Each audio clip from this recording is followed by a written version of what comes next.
It was an early morning, and the streets were still quiet except for a few cars passing through the cold air. The sun hadn't fully come out yet, but the sky was slowly turning from dark blue to a soft orange. A teenage boy named Eli stood by the roadside, wiping the mist off a car window. His hands were red from the cold, but he kept working, trying to finish before the light turned green. Every morning before school, Eli would come here with his small bucket of water and a worn-out cloth. He didn't have much, but this small job helped him earn a few dollars each day.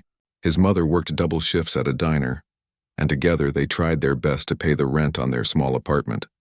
Eli never complained about the struggle. He just wanted to help his mom and maybe one day save enough money to fix their old broken-down bicycle so he could use it to get to school faster.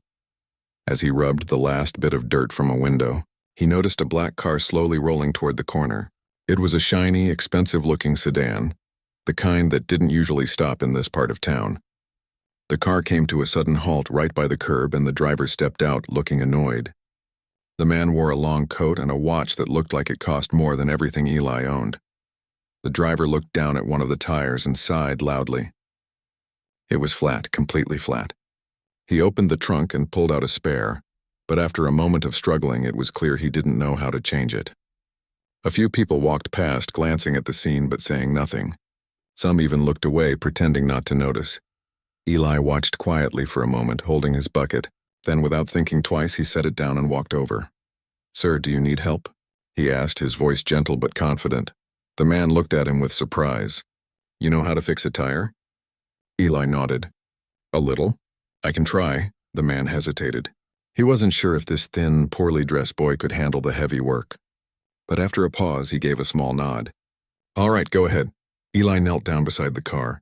His fingers were already numb from the cold, but he ignored it. He checked the tire carefully, found the nail stuck in it, and used a small tool from his pocket to pull it out. He then reached for his old bicycle pump, something he carried with him every day in case his bike tire went flat, and started pumping air into the car's tire, little by little. It wasn't a perfect fix, but it would at least make the car drivable to the nearest repair shop. As Eli worked, the man watched him closely. He noticed the boy's thin jacket, torn at one sleeve, and the old shoes with soles almost coming apart. Yet Eli's face showed nothing but focus and quiet determination. He didn't ask for money. He didn't even look up. When the tire was firm enough, Eli stood up, wiping his hands on his pants. "That should help for a few miles," he said with a shy smile. "You should go slow and get it checked soon." The man nodded, testing the tire with his shoe. "That's impressive," he said, almost in disbelief. He reached into his wallet and pulled out some cash. "Here, take this. You earned it?" Eli shook his head quickly. "No, sir, it's okay. You don't have to pay me. I just wanted to help." The man frowned slightly. "You sure? It's cold out here. You could use it." Eli smiled again, this time softer. "Thank you, but I'm fine. My mom says good things come back to you when you do them with a clean heart." Before the man could say another word, Eli picked up his bucket and walked away toward the next car waiting at the light. His small frame disappeared into the crowd, leaving the man standing beside his car, completely speechless. For a long moment, the man didn't move. He just stood there, staring at the road where the boy had gone. Then finally he got back in his car and slowly drove off. But as he drove, he couldn't shake the thought of that boy, the kindness in his eyes, the honesty in his voice. The man was used to people asking for something in return, used to quick deals and selfish favors. But that boy hadn't wanted anything. Not a single thing. He had just helped because it was the right thing to do. That simple act kept replaying in the man's mind all day. Even after he reached the city, attended his meetings, and sat in his office surrounded by people, his thoughts kept drifting back to that corner of the street and the boy with the torn jacket.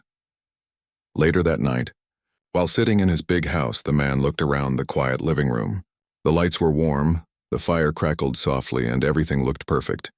Yet for the first time in a long while, he felt something missing.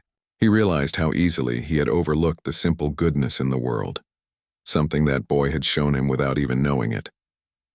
Meanwhile, back in his small neighborhood, Eli was counting the few coins he had earned that day.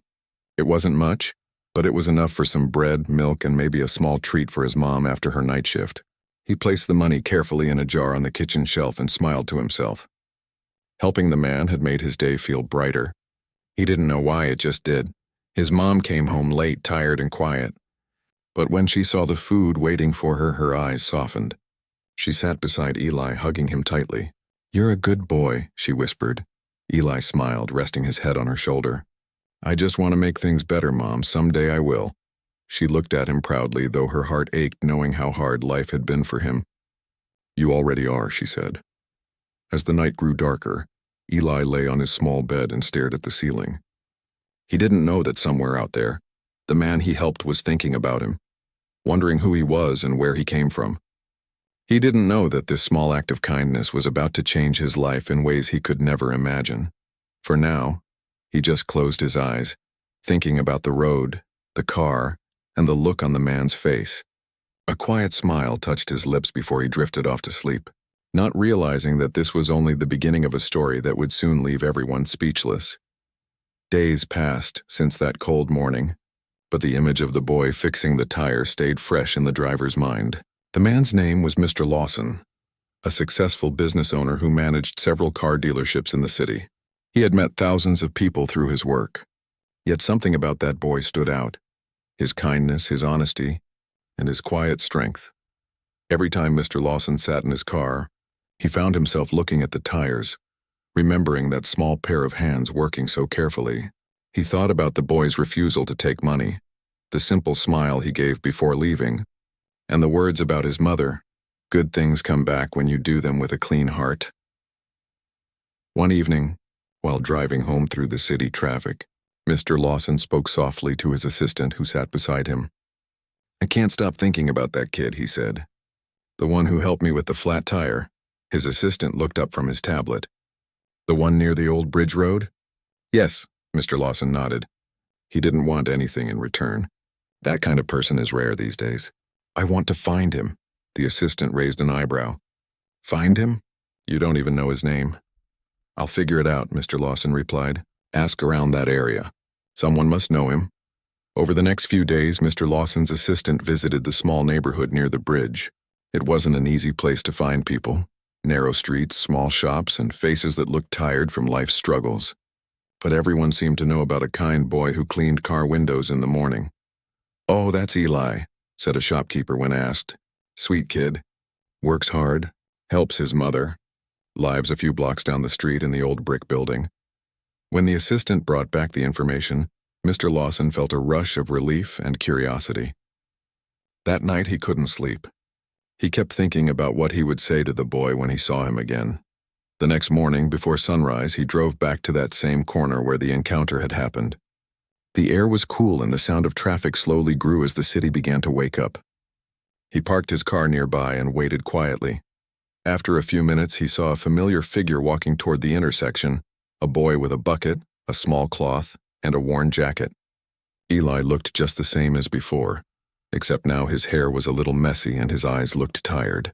Still, there was a gentle calmness in his face. Mr. Lawson stepped out of the car and waved. "Hey there," he called out. Eli froze for a second, surprised. Then a small smile spread across his face as he recognized him. "Oh, it's you, the tire man," he said with a little laugh. Mr. Lawson laughed too. "Yeah, the one who got saved by your bicycle pump." Eli scratched the back of his head, a bit shy. "I'm glad it worked out." "Worked out?" Mr. Lawson chuckled. "You got me out of quite a mess that day.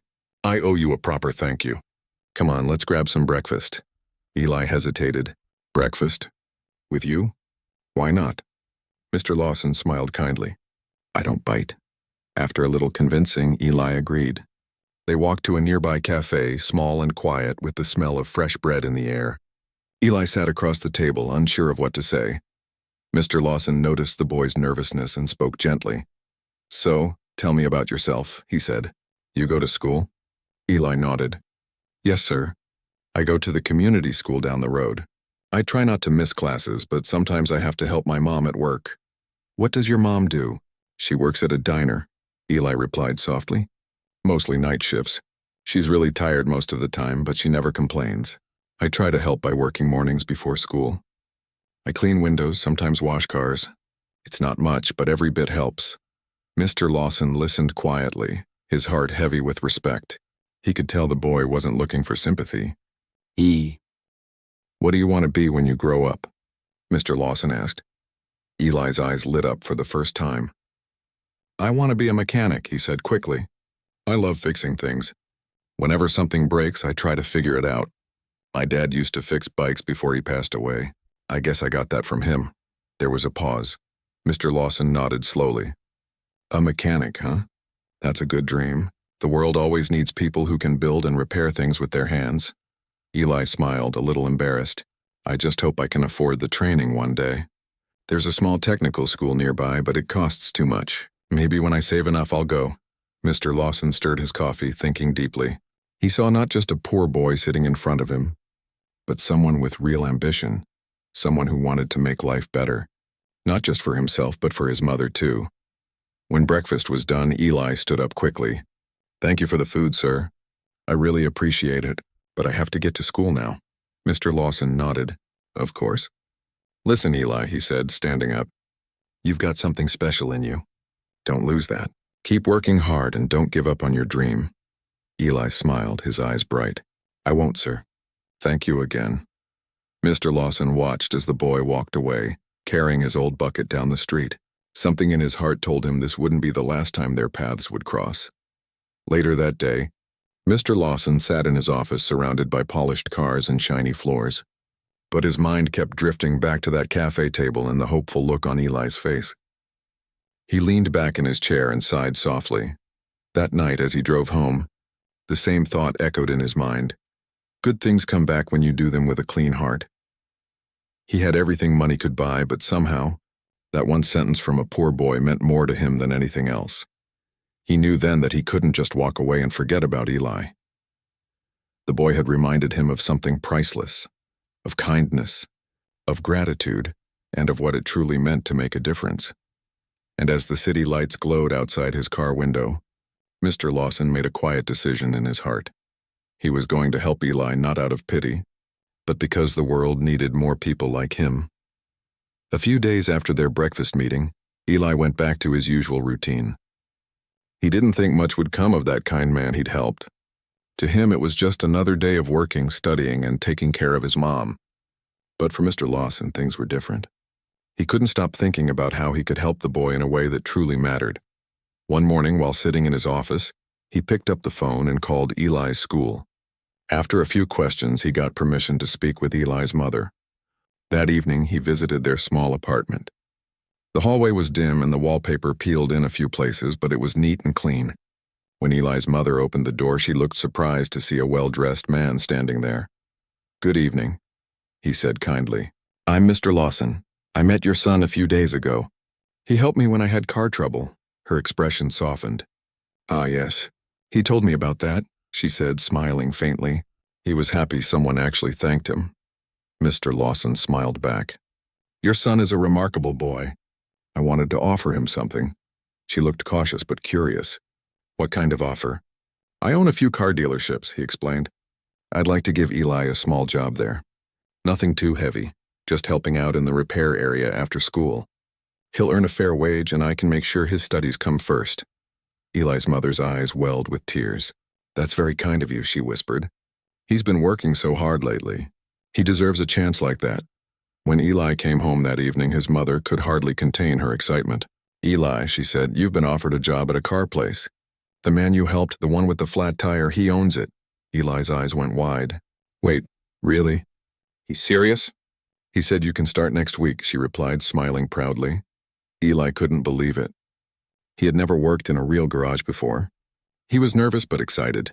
That night he couldn't sleep. He kept picturing all the tools, the smell of oil, and the sound of engines running. He promised himself he would work harder than ever before. The following week, Eli arrived at the dealership in his cleanest clothes, holding his small backpack. The garage was big and bright, with several cars lined up and workers moving around, busy with repairs. Mr. Lawson greeted him warmly and introduced him to the team. This is Eli, he said. He'll be helping us out. Make sure he learns something new every day. Eli quickly got to work. He swept the floors, cleaned tools, and organized parts. He didn't mind doing the small jobs. He watched everything carefully, learning how the mechanics fixed engines and changed tires. He was quiet but observant, always ready to lend a hand. Days turned into weeks, and everyone at the shop began to notice him. He never came late, never complained, and never stopped trying. Even when things got tough, he pushed through with a smile. One evening, just before closing, something unusual happened. Mr. Lawson called Eli into the garage office. "Eli," he said calmly, "I need you to check the cars in the lot before you go home. Make sure all the windows are closed and the keys are put back in the right places." Eli nodded. "Sure thing, sir." He walked outside and started checking one car after another. When he opened the door of a silver sedan, he noticed something strange: a wallet sitting on the passenger seat. It looked expensive, made of leather and stuffed with cash. For a second, he froze. He looked around. No one was there. The shop was quiet. The thought crossed his mind: he could take a little, just a few dollars, and no one would know. But almost instantly, another thought came. His mother's voice echoed in his head. Always do what's right, even when no one is watching. Eli took a deep breath, picked up the wallet carefully, and carried it straight to Mr. Lawson's office. But Mr. Lawson wasn't there. He had already gone home. So Eli locked the wallet safely in a drawer, left a note explaining where he found it, and then turned off the lights before heading home. The next morning, Mr. Lawson arrived early. He went straight to the silver sedan, opened the door, and checked the seat. The wallet was gone, but when he entered his office, he found it sitting neatly on the desk along with Eli's note. He smiled quietly to himself. It was exactly what he had hoped to see. A few hours later, when Eli came in, Mr. Lawson called him over. "Good morning, Eli. Did you find something yesterday?" "Yes, sir," Eli said. "There was a wallet in one of the cars. I didn't know whose it was, so I kept it safe in your office." Mr. Lawson leaned back in his chair. "That was my wallet," he said slowly. "You passed the test." Eli looked confused. "Test?" Mr. Lawson nodded. "I left it there on purpose. I wanted to see what kind of person you really are. And now I know you're honest even when you don't have much. That's rare, Eli, very rare." Eli stood there speechless. "You were testing me?" he asked, almost embarrassed. Mr. Lawson smiled kindly. "I was, and you did better than I expected." For a moment, neither of them said anything.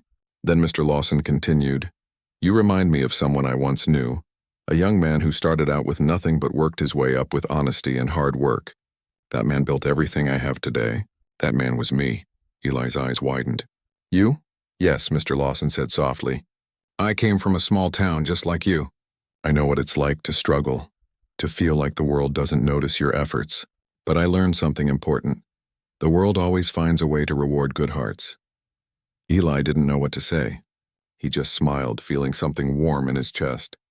"Thank you, sir," he whispered. "I just did what I thought was right." "I know," Mr. Lawson said. "And that's what makes you special." From that day on, their bond grew stronger. Mr. Lawson began teaching Eli about car engines, customer service, and how a business really worked. He gave him small challenges, not just to test his skills, but to prepare him for something bigger. Eli, on the other hand, worked harder than ever. Every night he went home tired but proud. His mother noticed the change in him. He seemed more confident, more hopeful. She didn't know all the details, but she could see her son was on the path to something good.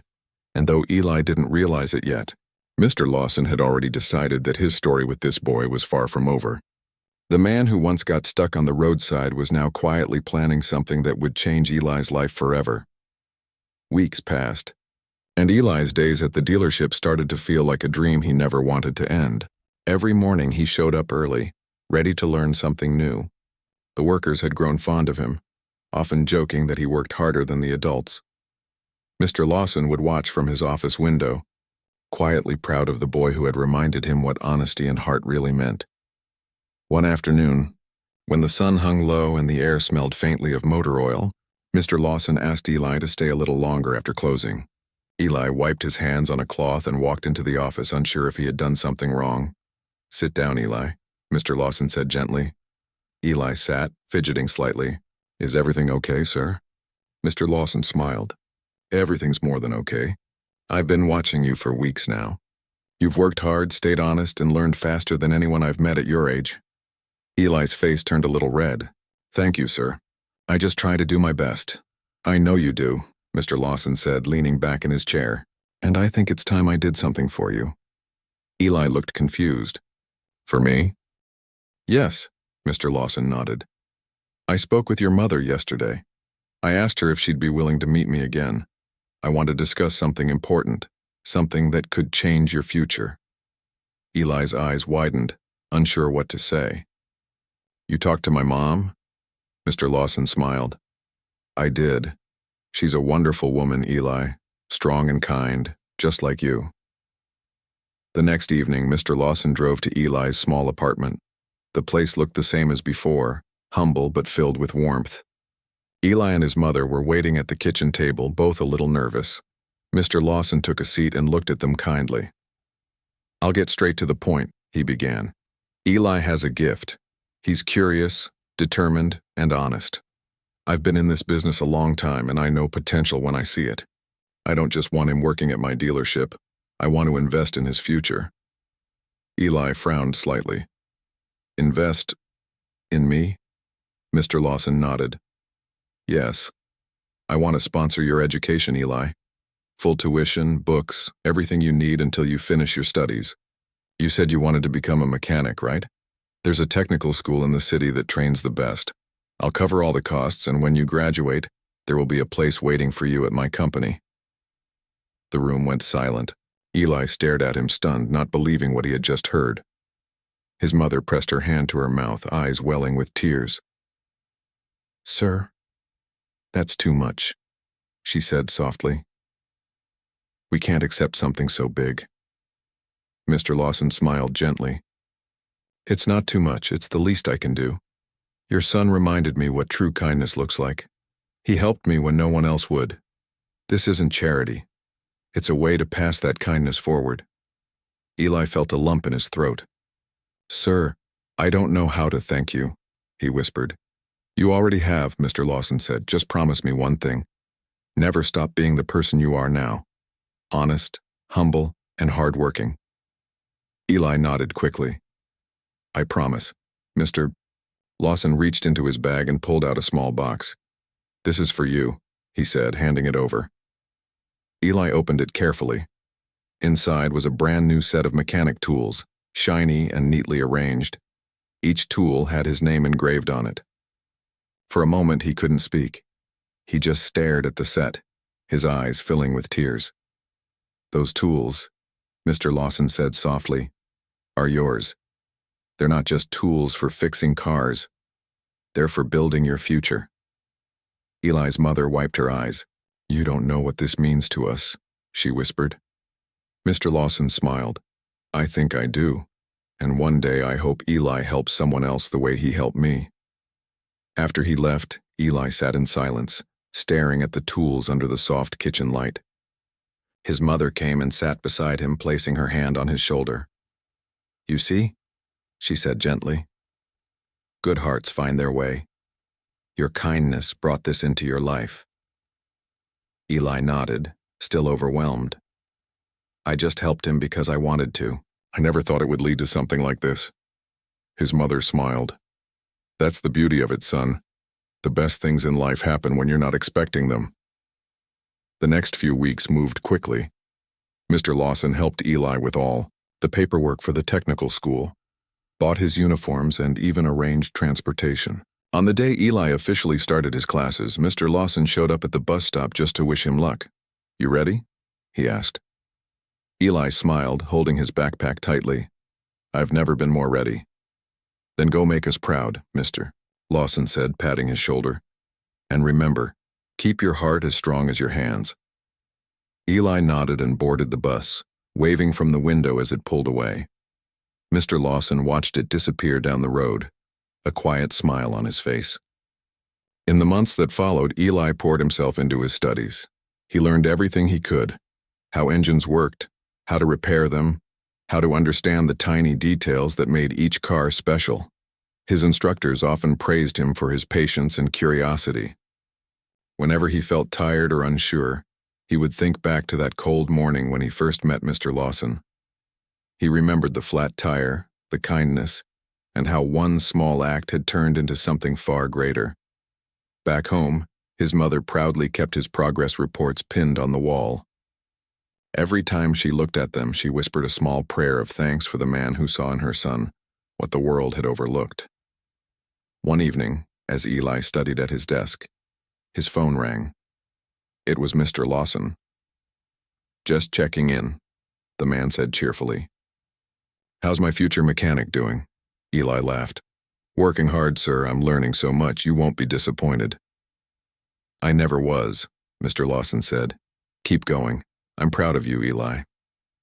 When the call ended, Eli sat quietly for a moment, staring at his tool set on the shelf. He smiled and whispered to himself, "I won't let you down."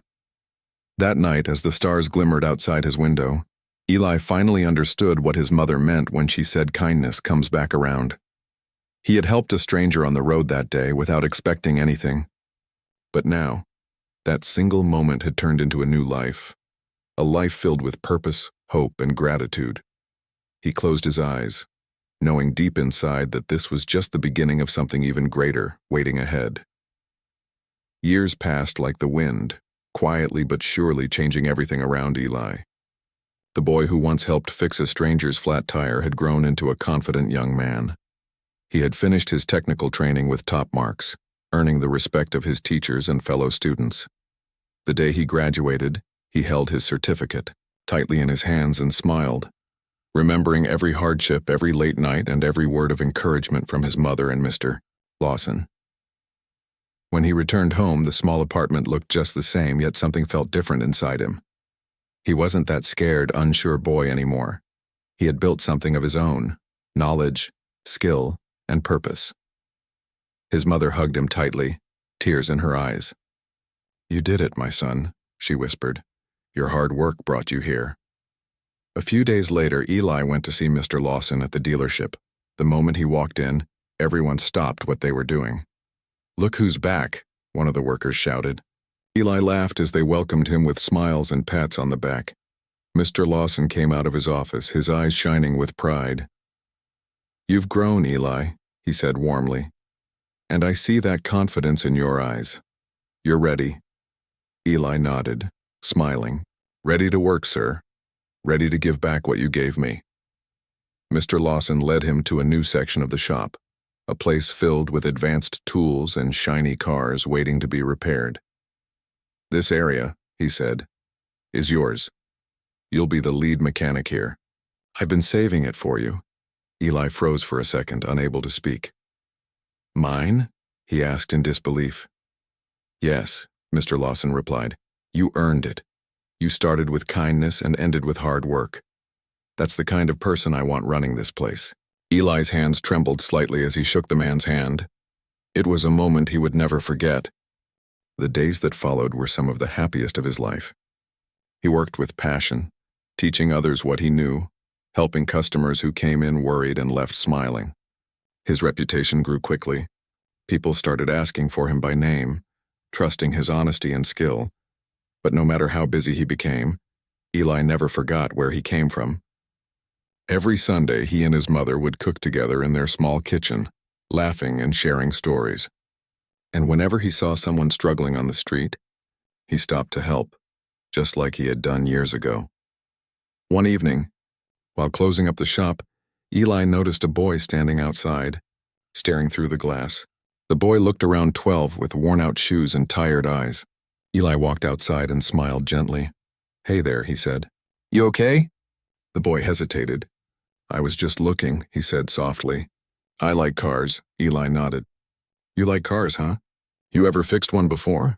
The boy shook his head. "No, sir. But I'd like to learn." Eli saw a familiar spark in his eyes, the same one he had when he was young. He smiled and opened the door wider. "Come in," he said. "I'll show you something." The boy's eyes lit up as he stepped inside. Eli showed him how to hold a wrench, how to check the oil, and how to listen to the sound of an engine. The boy watched carefully, soaking in every detail. After a while, Eli handed him a small rag and said, "You did good today. Come back tomorrow after school if you want to learn more." The boy's face broke into a wide grin. "Really? You mean it?" "Of course," Eli said. "Everyone deserves a chance to learn." From that day on, the boy came by every evening. Eli taught him patiently, remembering how Mr. Lawson had once guided him. The dealership slowly became a place of learning, where young people could come, watch, and find inspiration. Months later, Mr. Lawson called Eli into his office once again. But this time his voice was softer, slower. Age had begun to weigh on him. "Eli," he said, "I've been thinking a lot lately. I'm not as young as I used to be. It's time for me to step back a little." Eli frowned. "Sir, you've built this place. It wouldn't be the same without you." Mr. Lawson smiled. "That's why I know it's in good hands. I want you to take over the dealership. I'll still be around, but I want you to run it." Eli's eyes widened in disbelief. "Me, but sir, Mr. Lawson raised a hand. "You've earned this, Eli. You've kept this place alive with honesty and heart. You turned my business into something more. A home for people who care about others. You didn't just fix cars, you fixed lives. That's what matters most." Eli couldn't find words. He simply stood up and hugged the man who had once been a stranger on the side of the road. From that day, Eli became the new owner of the dealership. Under his care, it grew even stronger. He hired more workers, opened a small training program for underprivileged kids, and even started a scholarship fund in Mr. Lawson's name. He never forgot the help he received, and he made sure others had the same chance. Years later, a local reporter came to do a story on him. "What inspired you to start all this?" she asked as she looked around the busy shop. Eli smiled and said, "A flat tire." The reporter laughed softly. "A flat tire?" He nodded. "Yes, I helped someone who needed it, and that one small act changed my entire life. I believe kindness has a way of finding its way back to you, sometimes when you least expect it." When the interview ended, Eli walked outside and looked at the sunset. The sky glowed with the same soft colors he remembered from that long-ago afternoon by the roadside. He took a deep breath, feeling peaceful. Mr. Lawson had retired by then, spending his days gardening and reading. Eli often visited him, bringing updates and sharing laughs over coffee. And every time he left, the old man would pat his shoulder and say, "I told you, kindness never dies." One evening, as Eli locked up the shop, he saw that same boy, now older, taller, more confident, working on a car. The sound of the wrench turning echoed through the quiet night. Eli smiled to himself, realizing life had come full circle. He walked over and said, "You're doing great, kid." The boy looked up and grinned. "You taught me well," Eli nodded. "Then promise me one thing. When you meet someone who needs a hand, you'll stop and help them." "I promise," the boy said. Eli smiled. "Good. That's how it all begins." As he stepped outside and looked up at the stars, Eli thought about his journey, the flat tire, the kindness of a stranger, and the way life had given him more than he ever imagined. He whispered quietly, "Thank you," knowing exactly who he was thanking, Mr. Lawson, his mother, and the simple act of helping someone in need. And in that peaceful night, it felt like the world was smiling back at him.